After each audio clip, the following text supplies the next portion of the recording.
O relâmpago rasgou o céu sobre a campanha gaúcha, transformando a escuridão da tarde em um clarão de pavor. O vento, um sopro cortante vindo do sul, chicoteava a fazenda isolada, fazendo os portões de madeira carcomida rangerem como lamentos.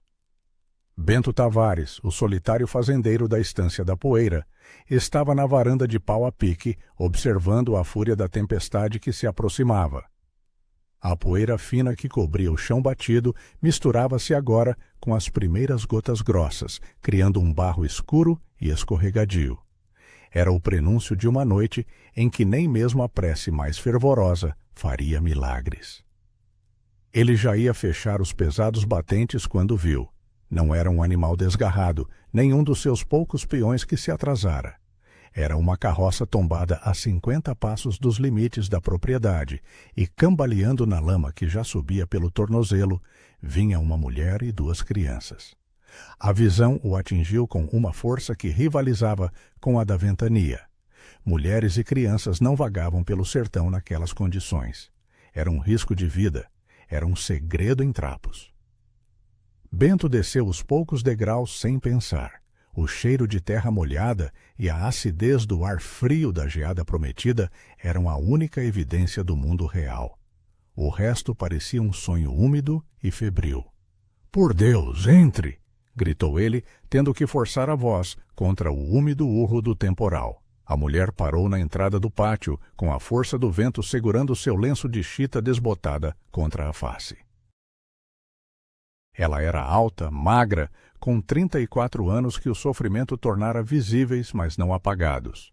Nos braços segurava um menino de uns 5 anos, e ao lado, uma menina, talvez 2 anos mais velha, agarrava-se à saia. Os olhos dela, de um castanho esfumaçado, eram puro desespero e cautela, procurando por um capataz ou um coronel à espreita, mas encontrando apenas a figura reservada e ligeiramente curvada de Bento. — Procuramos abrigo, disse Inês da Silva. A voz dela era rouca, gasta pelo esforço e pela incerteza.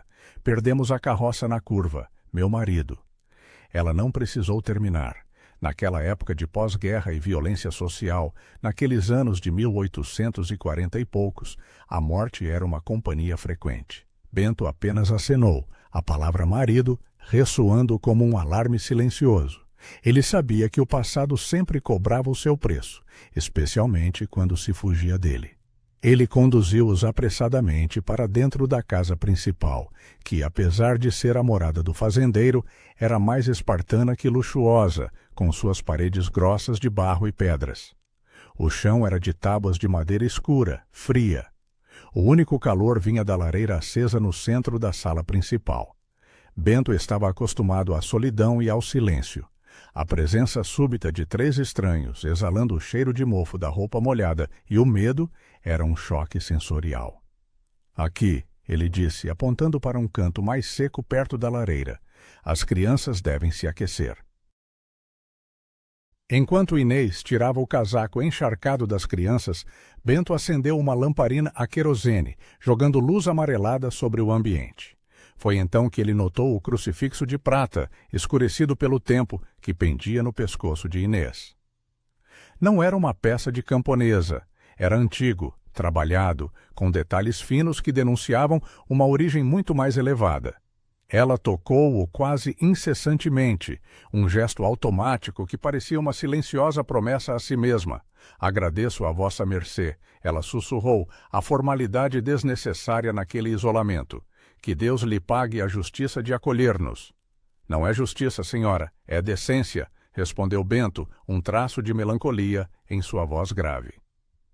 A decência era rara no Rio Grande do Sul daquela época, onde a sombra do conflito farroupilha ainda pairava sobre a cabeça de muitos, e a lei dos foragidos era aplicada com rigor, principalmente pelos que se arrogavam a autoridade de coronel. Ele buscou lenha e um pouco de milho para o jantar, movendo-se com a lentidão calculada de quem vivia sozinho há muito tempo. No lado de fora, a chuva batia no telhado com a intensidade de um tambor militar. Era o som da lei batendo à porta. O barulho da tempestade não era apenas chuva. Parecia a lei à espreita, pronta para derrubar as frágeis portas. Na volta, ele viu Inês sentada, as crianças dormindo, aninhadas uma na outra. Ela o olhou e, pela primeira vez, a cautela deu lugar a uma gratidão que o tocou profundamente. Senhora Inês, ele começou, ajeitando o lenho na lareira. Devo perguntar, há algo mais que a força a fugir? Algo além da perda de seu marido? Ela apertou o crucifixo. O brilho da prata era o único ponto de luz sobre sua pele cansada. Temos um segredo, Sr. Bento, ela admitiu, a voz agora um fio tenso. Meu marido tinha dívidas, não de dinheiro, de vida.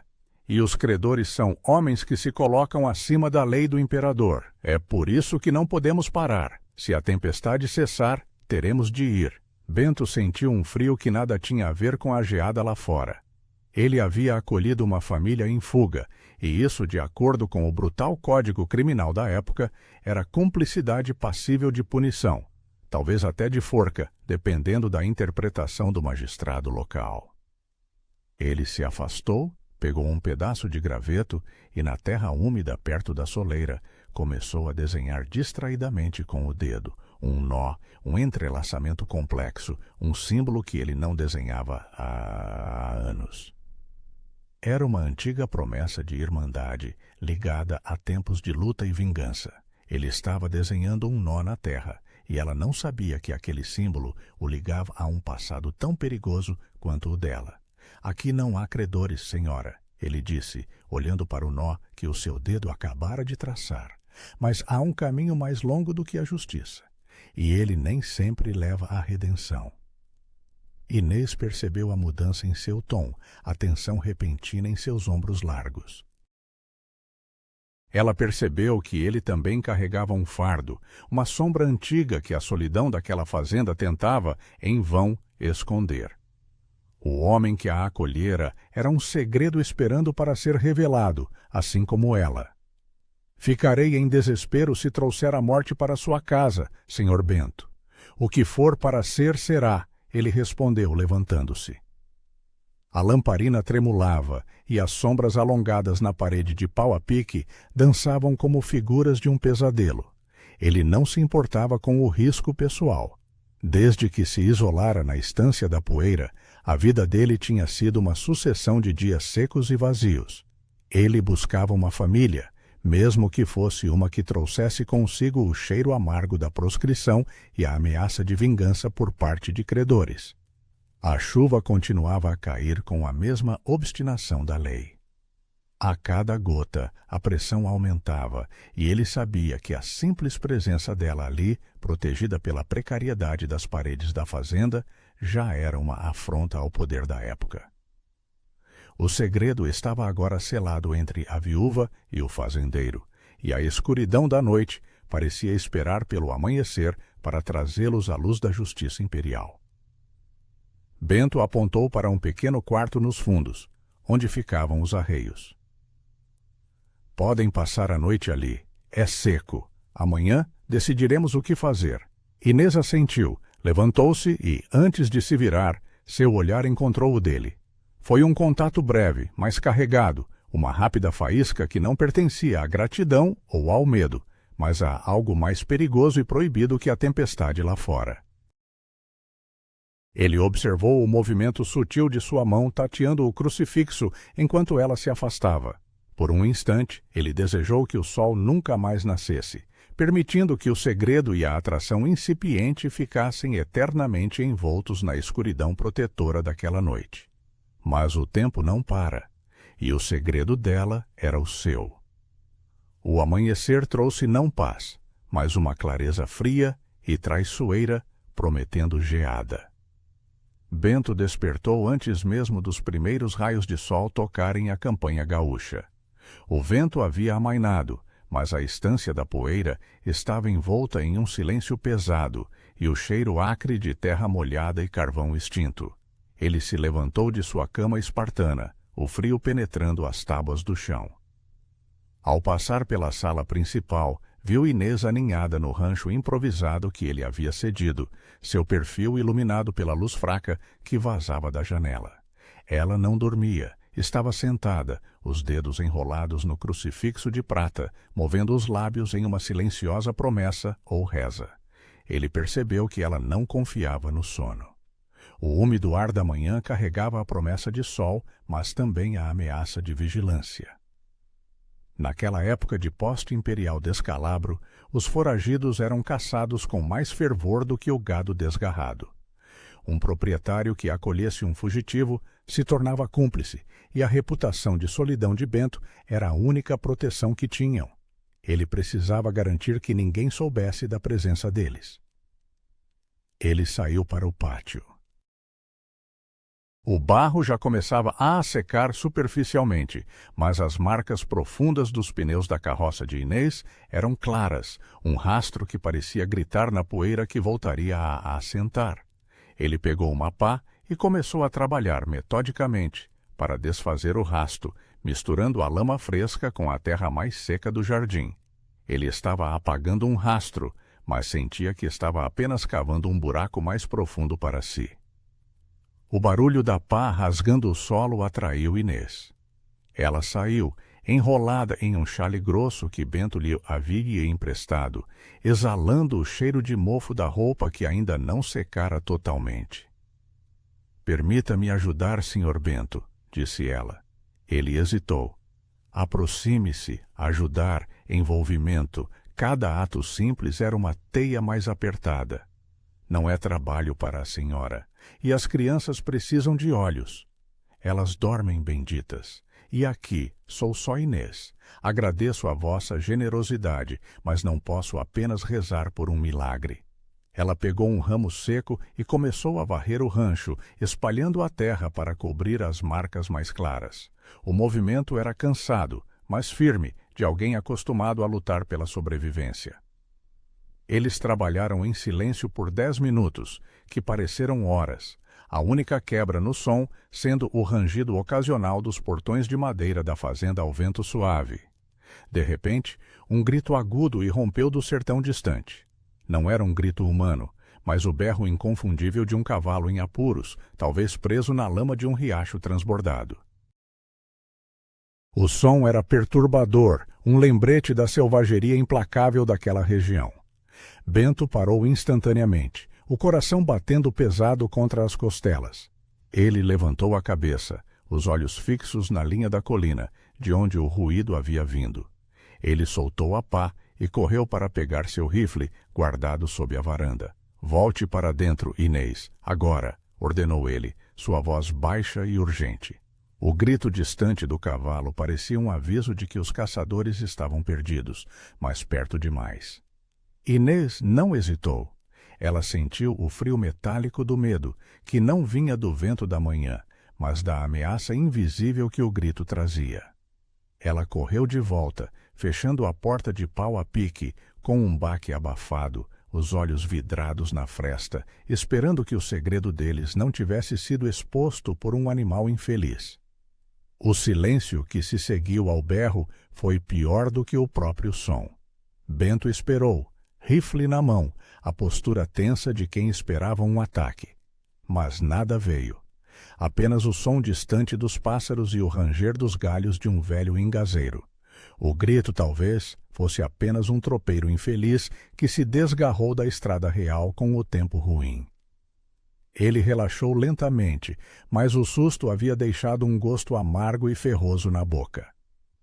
Quando voltou para dentro, Inês estava de pé, na sala principal, a lamparina ainda acesa, apesar do dia claro. Ela estava passando a mão pelo desenho do nó que ele havia traçado na terra da soleira na noite anterior. "O que é isto, Bento?" Ela perguntou, usando o nome dele pela primeira vez, uma intimidade acidental. Ele pegou um pedaço de pano e limpou o desenho, apagando-o. "Nada, um rabisco antigo, de tempos que não têm importância." "Tudo tem importância quando se carrega um fardo", ela insistiu, e o crucifixo brilhou sob o raio de sol que agora entrava pela janela, refletindo o peso das palavras dela. Ela segurava-o com tanta força que os nós dos dedos estavam brancos. Ela não falava do desenho, mas de uma antiga dívida que o crucifixo parecia simbolizar. Bento sentou-se perto da lareira e começou a preparar a infusão de erva mate. O calor do fogo, que ele acendeu rapidamente, trouxe o conforto fugaz. O fardo da senhora é pesado, mas o que a levou a fugir com as crianças neste temporal? Dívidas de vida, disse. Seu marido era um homem do coronel? Inês respirou fundo, fechando os olhos por um instante. Meu marido, Dom Agostinho, era de uma família de posses em Porto Alegre. Mas ele era um homem de apostas e de política arriscada. Não um coronel, mas um simpatizante de ideais que não eram bem-vindos após a Revolução. Ele perdeu tudo. E o que restou, ele vendeu a um homem chamado Patrício Dias. Ela fez uma pausa. O cheiro de mate subia, quente e úmido. Patrício Dias não aceitou o dinheiro que devia. Queria o título de uma terra que meu marido se recusava a dar. Uma terra de promessa para meus filhos. Dom Agostinho morreu de febre antes de poder ceder. Patrício jurou vingança. Não contra o morto, mas contra o que restou de seu nome. Contra mim e contra meus filhos. A ameaça era real, revestida da brutalidade que a falta de lei do pós-imperial Brasil permitia. Patrício Dias não era apenas um agiota. Ele se tornaria um capataz de fato, um predador da fragilidade social. Bento sentiu a dor no peito. Não era mais a lei abstrata do foragido que o ameaçava, mas a crueldade humana. Ele viu o reflexo do fogo no crucifixo de Inês. E o que a faz acreditar que esta fazenda em ruínas pode detê-lo? Ele perguntou, sua voz baixa. Não o fará. Apenas me dá tempo para rezar por uma solução. E talvez para tentar a justiça do imperador, em Pelotas, se eu chegar lá. O plano dela era um desespero disfarçado de esperança. Bento, imerso na conversa, gesticulou com a mão. Inês notou a cicatriz profunda, um rasgo horizontal no dorso de sua mão direita, logo abaixo dos nós dos dedos. Era uma cicatriz que não parecia de trabalho rural, mas de uma briga mais antiga e violenta. Vossa mão, ela comentou sem rodeios. Bento cobriu-a rapidamente, como se o ferimento ainda sangrasse. Um acidente, há muito, com o gado. Não parece de gado, Inês retrucou, o olhar fixo na mão dele, depois no seu rosto. Parece de navalha. De promessas quebradas, como o segredo que vossa mercê carrega. Ele se sentiu exposto, despido não pelo úmido ar da manhã, mas pela acuidade daquela viúva cansada. Ele sentiu que o nó que apagara da terra ainda estava traçado em sua alma, e ela o vira. O meu passado não é o seu fardo, Inês. Ele respondeu, voltando a si com um esforço visível. O seu é alimentar os seus filhos e fugir. Eles trocaram um olhar. O calor da lareira, a proximidade, o perigo compartilhado. Era a primeira faísca de algo proibido, nascida em meio ao cheiro de mofo e à tensão da fuga. Mas nós não podemos ficar, disse Inês, voltando à realidade com um suspiro. O sol está subindo, o lamaçal vai secar. Se Patrício nos procura, ele usará a estrada real e o povo desta região. O povo desta região não fala. Principalmente dos negócios da Estância da Poeira, interrompeu Bento com firmeza. Sou um homem isolado, mas Patrício Dias não é um tolo. Ele sabe que a tempestade forçaria um abrigo, e esta é a única fazenda em léguas que pode ter o conforto de um fogo. Ele pegou a lamparina e apagou-a, a luz da manhã agora suficiente. O ato de apagar a chama pareceu cortar a breve intimidade. Não partirão hoje, ele decretou. Os riachos transbordaram. Se tentarem atravessar, a carroça atolada será o menor dos vossos problemas. Precisam de um cavalo forte e uma rota mais segura. Inês olhou para ele, o desespero voltando a seus olhos, mas misturado agora com um crescente sentimento de dependência. Ela confiava na força silenciosa e na decência dele, que ela havia visto nos olhos dele ao desenhar o nó na terra. Obrigada, ela repetiu, a palavra parecendo insuficiente. Bento, sem responder, saiu da casa, levando o rifle. Ele precisava checar os limites da propriedade, verificar se o tropeiro ou quem quer que estivesse gritando lá fora havia deixado alguma pista. Ele precisava ver o mundo sob a luz, e não sob a escuridão da lamparina e da paixão incipiente. Ele estava caminhando em direção ao portão, mas sentia que o caminho estava levando-o de volta à sua antiga promessa, aquele nó que ele havia apagado da terra, mas que Inês havia revivido com sua presença. Ele alcançou o velho portão de pau a pique, que estava ligeiramente aberto, balançando com a brisa. O barulho do rangido era um som familiar de sua solidão. Ele empurrou-o, a madeira áspera e seca sob suas mãos. Ao fazê-lo, viu cravado na madeira velha e gasta, a apenas um palmo de onde ele tocava, um pedaço de fita vermelha, presa ali como um sinal. Não havia fita ontem. Era um claro aviso, um lembrete do segredo de Patrício. Bento olhou para o sertão vazio, o sol agora alto, inundando a poeira da estrada. A fita vermelha parecia piscar, um sinal de que, apesar da tempestade, alguém o havia alcançado. Alguém sabia. E a justiça imperial estava a caminho. Ele estava sozinho, mas agora não mais isolado. O fardo da viúva havia se tornado o seu. Bento soltou o rifle no chão e levou a mão à cicatriz, sentindo o calor do sangue correr pela veia, revivendo uma vingança que ele havia tentado enterrar. O nó na terra, a cicatriz. A fita vermelha. Tudo se ligava agora, mais do que Inês poderia suspeitar. O milagre que ela pedia poderia ser a sua ruína.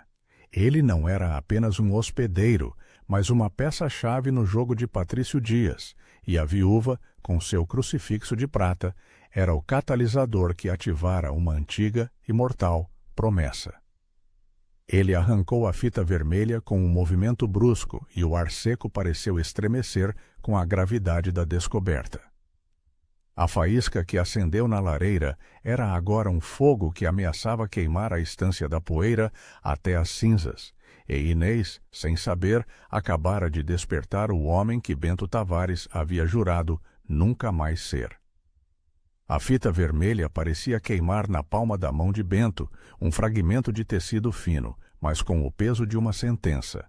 Ele a escondeu rapidamente no bolso de sua bombacha, o cheiro de seda barata contrastando com o cheiro de mofo da manhã. O sol da campanha já era alto, mas a geada prometida mantinha o ar úmido e a tensão palpável. O aviso era um claro sinal de Patrício Dias, o agiota e aspirante a coronel que caçava Inês. A fita vermelha era a marca de Patrício, usada por seus capatazes para sinalizar uma casa sob vigilância ou uma futura vingança. Bento voltou para a fazenda, seus passos agora cautelosos.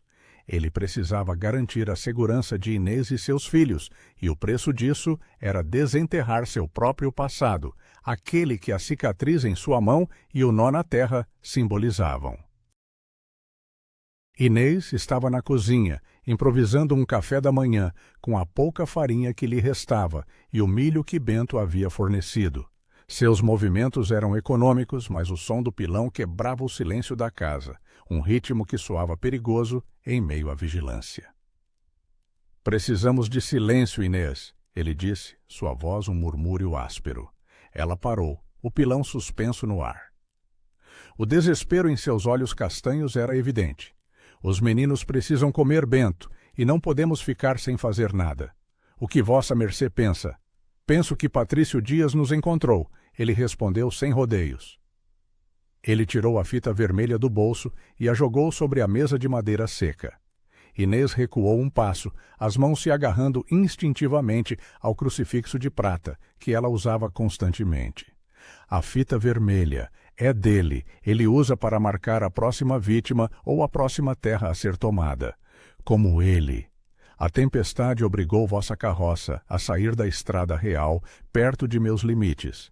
E eu sou um homem só, que por acaso tem um barracão que parece um pau a pique e oferece abrigo.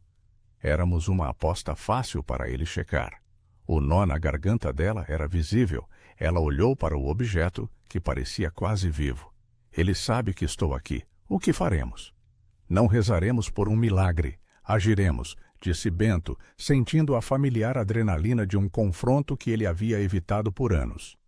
Vou até a vila de São Lourenço. É um dia de viagem. Preciso saber quem o informou e se há homens dele no caminho. Vossa mercê ficará aqui, escondida, e sob minha palavra darei minha vida pela vossa. A promessa era solene, um juramento que aprofundava a conexão entre eles. A promessa de vida que ele lhe fazia era uma mentira, pois ele estava disposto a sacrificar a própria liberdade por ela. Bento foi até o barracão nos fundos, onde guardava os arreios e o cavalo mais forte. Ao entrar, o cheiro de mofo da cela velha e o ar seco de feno o atingiram. Ele estava apertando a cincha quando um dos filhos de Inês, o pequeno Tiago, de 5 anos, que havia saído sem que ela notasse, entrou furtivamente no rancho, os olhos curiosos. O menino, assustado, tropeçou em um balde de couro e caiu, o barulho ecoando na fazenda silenciosa. Antes que o menino pudesse chorar ou Inês pudesse reagir, Bento, num reflexo que vinha de tempos de vingança e luta, atirou-se no chão e cobriu Tiago com seu corpo. Ele pensou que o som da queda poderia ter sido ouvido por um possível vigia de Patrício. A criança, surpreendida pelo peso repentino, ficou em silêncio. Bento percebeu que a poeira que subira com a queda estava suspensa no ar. Shhh! Ele sussurrou, a mão pousada na cabeça do menino. O toque foi breve, mas suficiente para que o menino entendesse a seriedade da situação. Bento levantou-se, ajudando Tiago, e olhou para a porta. O segredo deles era pesado para os ombros de uma criança, mas o instinto de Bento falava mais alto que a lógica. Ele devolveu o menino a Inês, que chegara correndo, o rosto lívido. Ele não pode ficar aqui, Bento, ela sussurrou, abraçando a criança com força. Se ele vir algo, se Patrício o fizer falar. Ele não verá nada, e se Patrício vier, ele me encontrará primeiro, respondeu Bento, a determinação em sua voz sendo a única coisa que podia acalmar o desespero dela. Ele montou o cavalo, ajeitando o lenço empoeirado no pescoço. Antes de partir, Inês estendeu a mão para ele.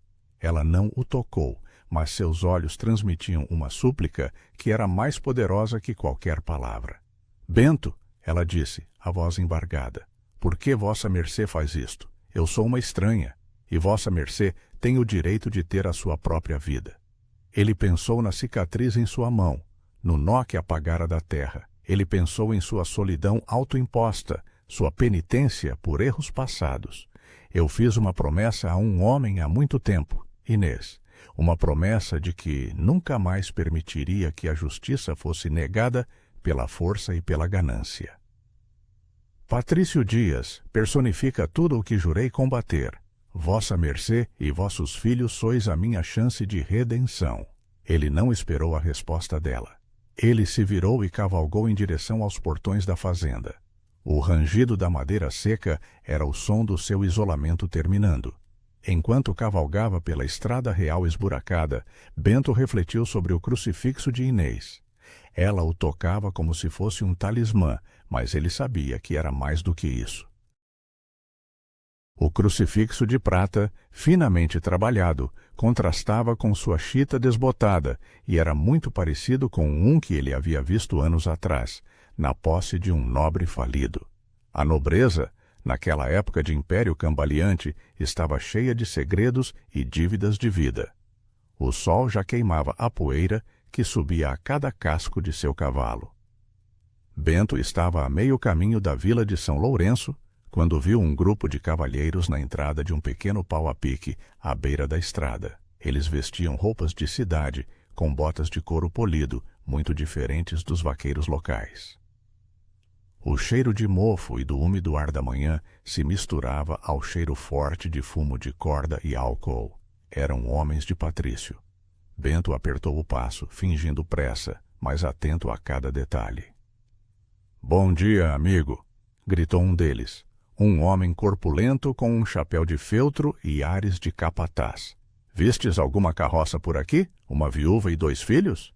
Bento parou seu cavalo, a expressão inescrutável. Ele sentiu o frio metálico do rifle sob o seu poncho. Vi muito pouco, senhor. A tempestade de ontem levou um dia de viagem do meu caminho. Não me detive a contar as almas que vagueiam. Que tipo de justiça estais procurando?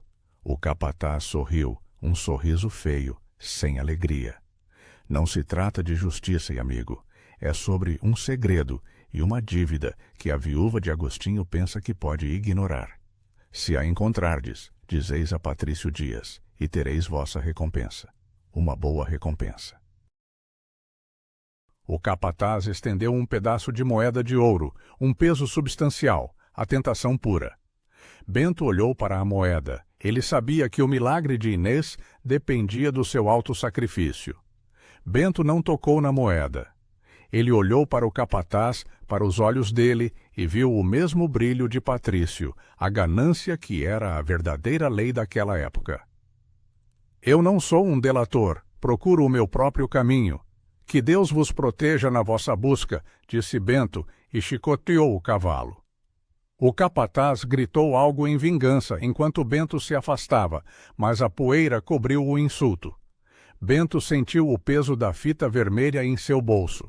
Ele estava jogando um jogo perigoso e o capataz já suspeitava dele. Se ele voltasse para a fazenda sem informações e Patrício o encontrasse, seria a sua execução. Ele não percebeu que, ao negar a moeda, ele havia se tornado o principal suspeito de Patrício. Na vila de São Lourenço, o ambiente era mais caótico e úmido, cheio de gente buscando o abrigo da chuva que voltava a cair levemente. Bento soube que o capataz havia se adiantado a ele. O nome de Patrício Dias era conhecido e era sinônimo de poder e crueldade. Ele conseguiu, subornando um velho escrivão, obter uma cópia de um mandado de prisão de Patrício, que o coronel havia forjado contra Inês, acusando-a de roubo e traição. O mandado confirmava o segredo de Patrício. Não se tratava de dívida, mas de terra e de poder. Bento voltou para a fazenda, a galope, sentindo o peso do mandado em seu bolso, que parecia um pedaço de papel que decidia o destino.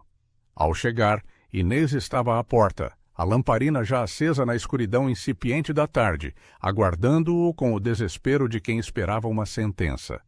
Seus filhos dormiam, exaustos. Ela tocou o crucifixo de prata com fervor. E então, o que vossa mercê descobriu? Bento entregou a ela o mandado forjado. Ela leu, os olhos arregalados e a palidez de seu rosto era total. O mandado era claro. Pena de morte se ela fosse encontrada. É a execução, ela sussurrou, a palavra caindo no chão de tábuas como uma pedra. Ele quer a terra de meus filhos e vai me enforcar por isso. Não há justiça para nós. Bento a tomou pelas mãos, sentindo a delicadeza dos dedos dela, contrastando com a aspereza de sua cicatriz. O calor úmido do toque era um bálsamo. Há uma chance, mas exige que vossa mercê me entregue a vossa confiança. Inteira, ele disse. Ele olhou em seus olhos. O milagre que ela pedia estava nas mãos dele, mas envolvia um risco que ela desconhecia. O risco de que ele mesmo fosse um foragido, um homem com um passado de vingança e revolução. O toque de suas mãos não era apenas consolo, mas o selo de um pacto que a levaria à sua salvação ou à sua ruína. Eu confio, ela respondeu, e o crucifixo de prata, apertado entre os dedos, era o único símbolo de sua fé naquele momento. Bento sabia que não podia mais esconder a verdade. Ele tirou do bolso, junto com a fita vermelha, um antigo medalhão, uma peça gasta de latão, gravada com o mesmo nó que ele havia desenhado na terra. Ele havia tentado esquecê-lo, mas agora era seu iminente.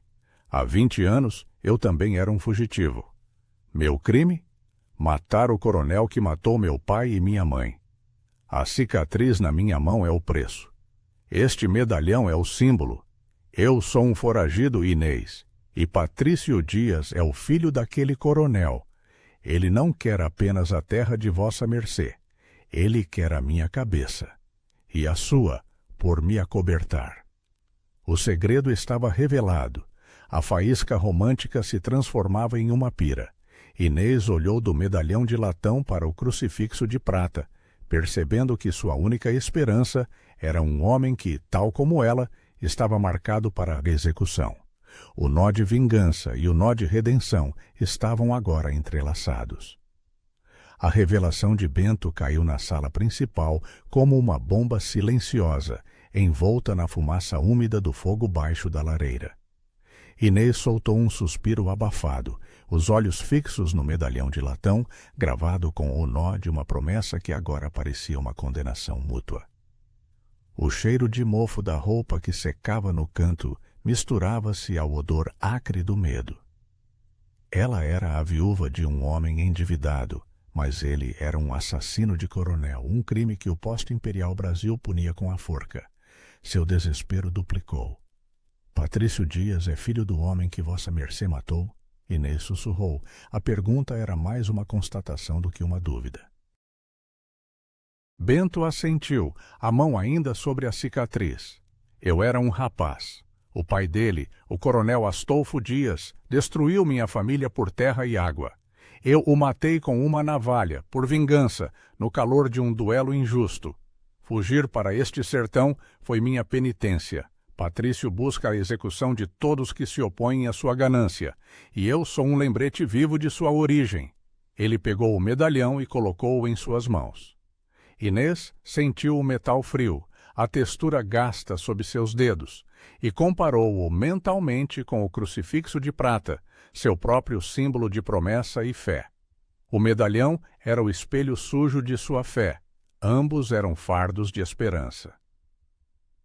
E vossa mercê me acolheu sabendo que eu o traria de volta à mira dele, ela disse, sem raiva, apenas com uma dor profunda. Achei que o perigo fosse apenas Patrício, não o meu próprio passado. Bento corrigiu-se, o tom grave, mas o medo dela me fez parar. A vossa presença é a minha única chance de redenção. Juntos, podemos ir até Pelotas, expor o mandado forjado de Patrício e buscar a justiça do imperador. Mas ele chegará em breve. A urgência do tempo era o novo motor da história. Eles estavam presos na fazenda isolada, uma lamparina acesa na escuridão, esperando a tempestade da lei. Bento pegou seu rifle e a lamparina e subiu ao pequeno celeiro, a única estrutura de pau a pique que lhe dava alguma visão do horizonte. O ar seco e frio o fez estremecer. Ele se deitou no feno úmido, cheirando a maresia da grama seca e a poeira que subia com o vento. Através de uma pequena fresta, ele observou a linha da colina, de onde ele havia ouvido o grito do cavalo mais cedo. A luz fraca da lamparina o impedia de enxergar claramente. Então, ele a apagou, confiando na penumbra. Ele viu então 3 sombras se movendo vagarosamente, como predadores à espreita, a uns 1.500 metros de distância, na estrada real. Eles estavam em silêncio. Eles estavam vindo. Eram os capatazes de Patrício, guiados pelo aviso da fita vermelha. Bento percebeu que eles não estavam procurando por Inês, mas aguardando o momento certo para cercá-los, e o toque de recolher era à noite, sob a promessa de geada. Ele voltou para casa com a informação, o coração batendo pesado. Ele jogou na mesa de madeira a fita vermelha. 3. Eles farão o cerco pela manhã, quando o sol estiver alto. Precisamos fugir à noite, antes que a geada caia e eles se abriguem em nossa fazenda. Inês olhou para o medalhão, depois para a fita vermelha. Fugir a pé, Bento, com as crianças? Não chegaremos longe. Não a pé, apenas meu cavalo. Se levarmos o outro, ele nos fará barulho. Patrício Dias conhece todos os cavalos que eu possuo. Mas não há mas, Inês. É a vingança dele contra mim e a execução dela contra vossa mercê. Apenas um pode fugir. O que é o milagre que vossa mercê pede? Inês olhou para ele, e a faísca que havia acendido na noite anterior se tornou uma chama de entendimento mútuo. O milagre é a justiça, Bento, e a vida de meus filhos. A única rota de fuga era um desfiladeiro abandonado, conhecido como Garganta do Rio Pardo, que levava a uma estância isolada de um velho amigo de Bento, um ex-revolucionário que ele havia conhecido em tempos de geada e guerra, chamado Tião. Esse era o único segredo que Bento ainda guardava, a sua última promessa. Vamos, vesti as crianças, ponha tudo o que é leve numa trouxa. Não podemos levar nada que faça barulho, ordenou Bento. Enquanto eles se preparavam, o silêncio na fazenda era total. O som das crianças a serem vestidas, o farfalhar da chita desbotada de Inês, tudo parecia ensurdecedor. Inês pegou o crucifixo de prata e deu-o a Bento. Guardai vós, é a minha fé. Se cairmos, eu caio rezando, ela disse. Bento pegou o crucifixo, tocou-o. O metal frio contrastava com o calor do seu toque, o seu desespero. Ele colocou-o no pescoço, ao lado do medalhão de latão. O símbolo da redenção ao lado do símbolo da vingança. Bento foi até a porta, espiando a escuridão da noite que caía. Ele ouviu um sussurro, o som de um cavalo que passava a uma grande distância. Não eram os capatazes de Patrício, mas eles estavam se movendo. Ele sabia que precisava fazer uma escolha. Ele percebeu que, se fosse pego, Patrício o faria confessar a localização de Inês, e ele precisava agir como um homem que estava sozinho, para que o seu segredo fosse a sua única esperança. Inês, ele chamou, sua voz um murmúrio grave. Eu irei sozinho. Patrício quer a minha cabeça. Se eu for pego, ele pensará que eu estou sozinho, e vós estareis a salvo. Se fugirmos juntos, seremos 2 a serem executados. Se vós sobreviverdes, vós salvareis os vossos filhos. Ela se levantou, os olhos marejados de lágrimas. Não, Bento, eu confiei em vós. Eu não posso permitir que vossa mercê se sacrifique, não depois de tudo o que me destes. Eu vos dei um segredo, Inês, e a chance de redenção. Minha vida não vale mais do que a vossa. Vós ireis com os meninos, eu irei na frente, abrindo o caminho para que não se percam na poeira da estrada. Vós pegareis a trilha, vós ireis com o cavalo, e eu serei o vosso chamariz. É a única maneira. O plano era audacioso e desesperado. Ela não podia recusar. A vida de seus filhos dependia disso.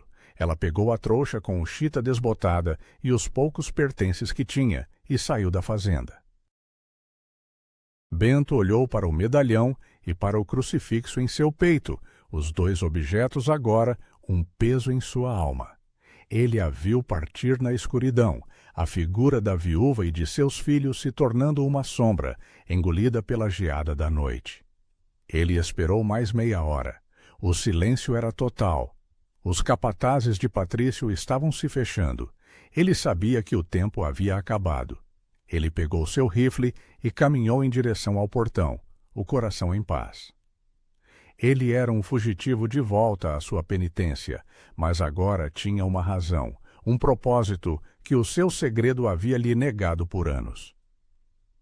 Ele acendeu a lamparina novamente, um último ato de desafio. Ele a colocou no parapeito da janela, a luz piscando como um farol na escuridão, atraindo a atenção de todos. Bento observou o brilho da lamparina, um ponto de luz minúsculo na imensidão da escuridão, sabendo que estava chamando a si próprio à execução, mas com a esperança de que Inês e seus filhos encontrassem o milagre que ele lhes havia dado. Ele sabia que Patrício Dias viria, e ele o esperaria. O brilho fraco da lamparina era um farol imprudente na escuridão, um convite direto à vingança de Patrício Dias. Bento estava sozinho na fazenda, esperando o milagre de Inês. Ele se sentou perto da lareira, que ardia baixo. O cheiro de mofo e cinzas pairava no ar úmido.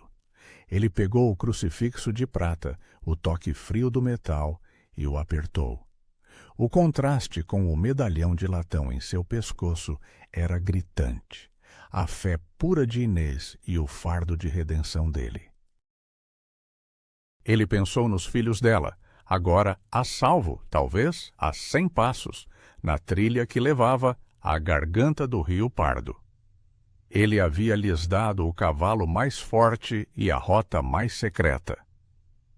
O silêncio era tão denso que ele podia ouvir o som do vento úmido que carregava a promessa de geada. Era o som da lei que se aproximava, a lei do mais forte. Bento estava preparado. Seu rifle estava carregado. Ele estava no pau a pique, a única porta que podia ser defendida com facilidade. Ele era um foragido, e Patrício Dias era seu carrasco. O desespero de Patrício por encontrá-lo era a única coisa que poderia garantir a fuga de Inês. À meia-noite, o silêncio foi quebrado pelo som seco e ritmado de cascos. Não eram 3 cavaleiros, eram 4. Patrício havia recrutado mais um capataz. Bento viu, através da janela, 4 sombras se movendo em linha, parando a uma distância de 50 passos da fazenda. Eles desmontaram em silêncio, deixando os cavalos à rédea, e começaram a avançar, as botas rangendo na poeira endurecida pela chuva. Bento soltou o rifle e pegou um pedaço de pau, plantando um antigo ritual de sua época de vingança. Ele sabia que o primeiro tiro era o que decidia tudo. Ele ouviu um sussurro, o som da voz do capataz que ele havia encontrado na estrada. Ele está sozinho, apenas a lamparina acesa. Não há ninguém mais. Bento esperou o som dos passos ficarem mais altos, mais próximos. O primeiro homem tentou forçar a porta de pau a pique. Bento agiu. Ele atirou no ar, o som do tiro ecoando na imensidão do sertão. Ele atirou no escuro, sabendo que a poeira e a escuridão garantiriam que o tiro fosse apenas um aviso. Aqui vos fala Bento Tavares, e eu estou armado, gritou Bento, sua voz alta e cheia de autoridade. Eu vos aviso, não entrem. Vós estáis invadindo uma propriedade privada, e eu vos matarei. O capataz recuou, assustado. Bento Tavares, vós estáis nos devendo uma dívida de vida, e a justiça vos espera. Onde está a viúva? Não há viúva. Há apenas a minha vingança contra Patrício Dias.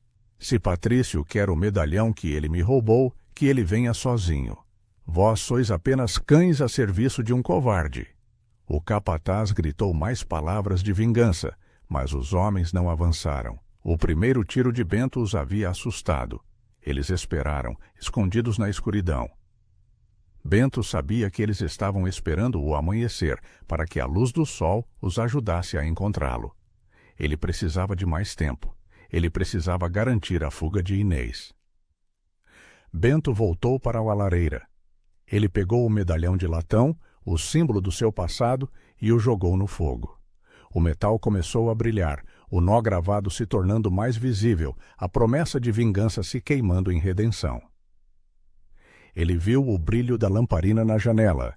Ele sabia que Patrício Dias estava observando. Ele precisava fazer algo para atrair a atenção dele. Patrício, vós sois um covarde. Vosso pai, o coronel, era um homem de honra, mas vós sois um cão sarnento que se esconde atrás de seus capatazes. Vós não tendes justiça. Vós tendes apenas ganância. A viúva está a salvo, e ela vos denunciará ao imperador, gritou Bento, sua voz rouca de desespero, mas cheia de coragem. O silêncio que se seguiu foi quebrado apenas pelo vento. O capataz não respondeu, mas Bento sabia que Patrício estava ouvindo. Bento sentou-se. Ele pegou a chita desbotada que Inês havia deixado, um pedaço de tecido azul e branco, com um cheiro fraco de lavanda. Ele o apertou contra o peito. Era a única coisa que lhe restava dela. O segredo deles estava agora selado com o toque daquele tecido. Ele se lembrou de uma coisa. Antes de sair, Inês havia lhe dado um pequeno pedaço de papel, dobrado em 4. Era um mapa da terra de seus filhos, que Patrício cobiçava. Se eu for pega, Bento, vós deveis levá-lo ao imperador. É a única prova de nossa justiça. Ele sentiu o papel sob a chita desbotada do lenço. O mapa era a verdadeira redenção de Inês, e ele a havia esquecido no calor da fuga. Bento se levantou. O tempo estava se esgotando. O medalhão de latão estava quase derretido no fogo. Ele precisava garantir que Patrício viesse sozinho. Ele voltou para a janela. Ele pegou o rifle e atirou no ar, mais uma vez. Vós sois um covarde, Patrício. Eu vos matarei, como matei vosso pai, e a justiça será feita. O capataz gritou de volta, sua voz cheia de vingança. Vós ireis morrer, Tavares. E a viúva será executada, e vossos ossos serão dados aos cães. Bento sorriu amargamente. A execução estava próxima, mas ele havia cumprido sua promessa. Ele sentou-se novamente. O calor do fogo, a única companhia. Ele pegou o crucifixo de prata e o segurou em suas mãos, rezando não por um milagre, mas pela força de seu desespero. Ele sabia que o final estava próximo. O nó da vingança havia se transformado no nó da redenção. Ele estava sozinho, mas tinha uma razão para lutar. Ele tinha a chita desbotada de Inês, o crucifixo e o mapa. E ele tinha a promessa de um futuro que ele não veria. Bento olhou para o medalhão derretido no fogo. O metal, agora deformado, era o símbolo de sua execução iminente. Ele soube que, se Inês e seus filhos estivessem a salvo, ele não se importaria com o preço. O seu segredo era o seu sacrifício. O som dos cascos se aproximando era o som do fim, e ele os esperaria. O ar da madrugada, prenunciando uma geada cruel, estava pesado com a tensão. Bento, de pé na soleira da porta de pau a pique, sentiu o frio úmido do vento chicotear seu rosto. A lamparina continuava acesa na janela, um farol de engodo. Ele olhou para o medalhão de latão derretido na lareira. Havia cumprido sua promessa de sacrifício. O cheiro de mofo da fazenda era agora o perfume de sua última batalha. O capataz de Patrício gritou da escuridão, a voz cheia de impaciência e vingança. Tavares, não vos demoreis! Patrício Dias chegou e ele quer o que é dele. Bento soube que era a hora. O confronto final. Ele agarrou o crucifixo de prata de Inês em seu pescoço, sentindo o peso da fé e do segredo dela. O desespero havia acabado. Restava apenas a redenção.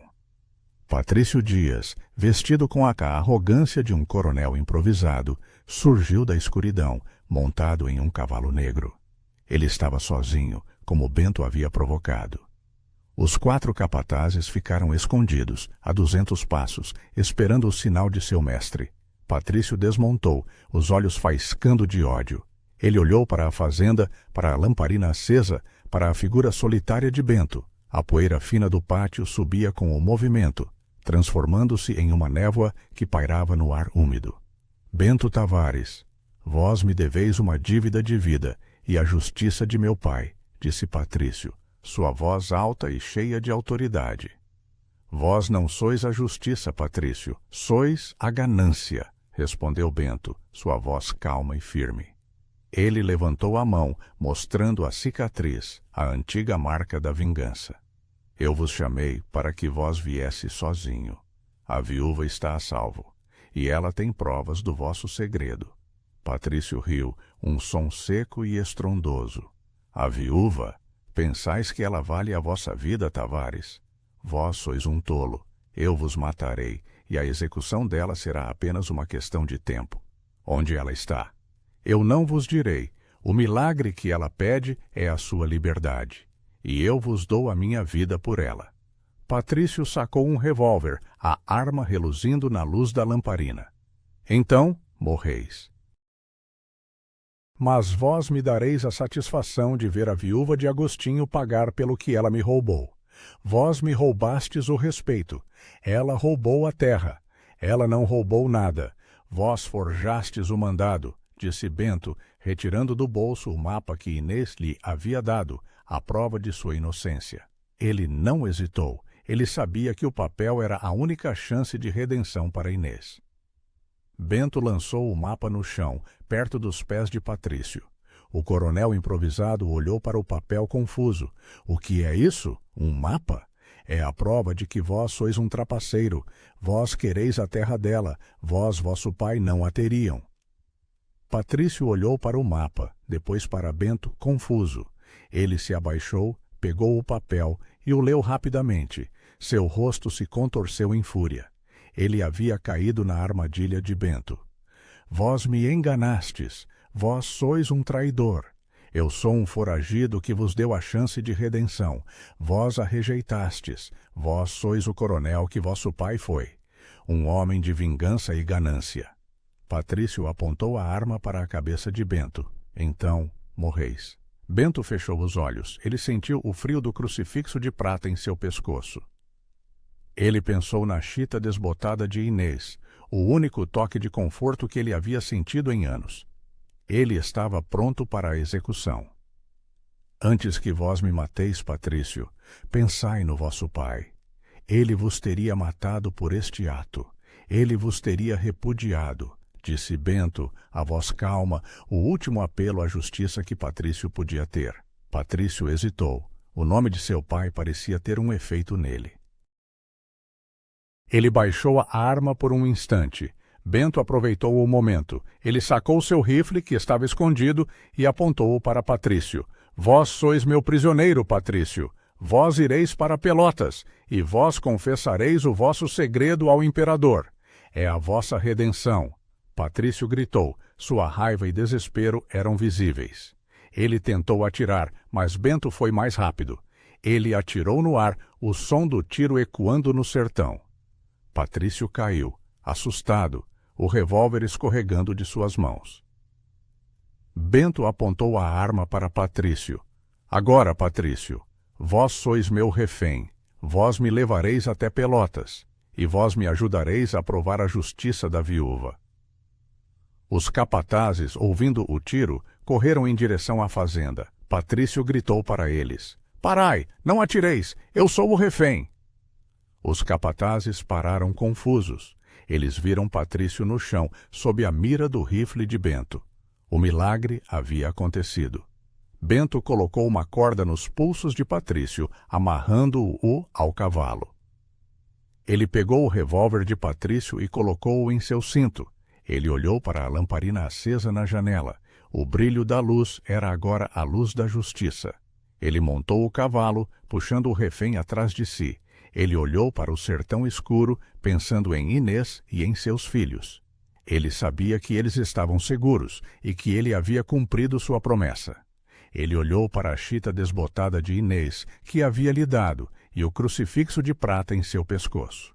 Ele sabia que o segredo deles havia sido revelado, mas a redenção havia sido alcançada. Ele virou o cavalo em direção à estrada real, puxando Patrício Dias, o coronel improvisado, para a justiça do imperador.